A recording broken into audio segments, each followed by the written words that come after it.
উনি আওয়ামী লীগের 17 বছরে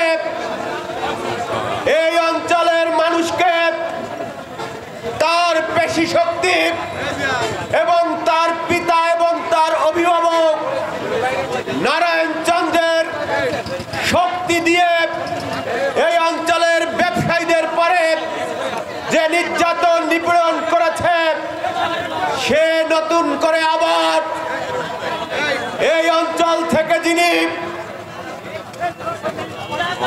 এমপি হওয়ার স্বপ্ন দেখেন, কিন্তু জনগণ উনাদেরকে গ্রহণ করে না। উনরা পিছনের দরজা দিয়ে এবং 5ই আগস্টের পর যে অন্তর্বর্তীকালীন সরকার আছে, এই সরকারের আশীর্বাদ পুষ্ট হয়ে মানুষের ভোটের ব্যবস্থাকে সংস্কারের নামে অন্যদিকে প্রভাবিত করে বিনা ভোটে ক্ষমতায় যেতে চায়, এমপি হতে চায়।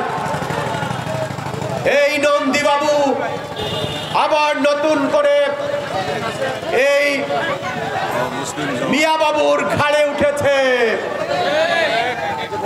এই মিয়া বাবু নিজেকে একজন ইসলামের ঝান্ডাধারী, জান্নাতের টিকিটধারী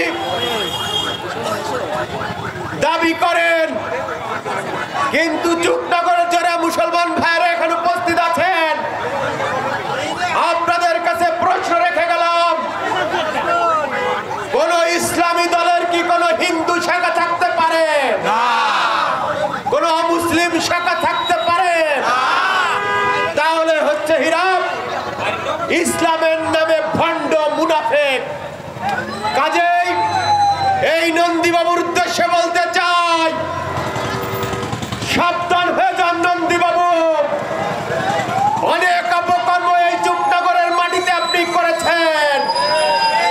5ই আগস্টের পরে আপনার বিচার কিন্তু শুরু হয়নি। আপনি মনে করেছেন এই ধর্ম ব্যবসায়ীর ঘাড়ে চড়ে আপনি পার পেয়ে যাবেন, তা হবে না। আপনি আমাদের সনাতন ধর্মের ভাইদের বোনদের বিক্রি করে এই ধর্ম ব্যবসায়ীদের কাছ থেকে যে ফায়দা লুটছেন, এর জবাব কিন্তু এই চুকনগরের মাটিতে আপনাকে দিতে হবে।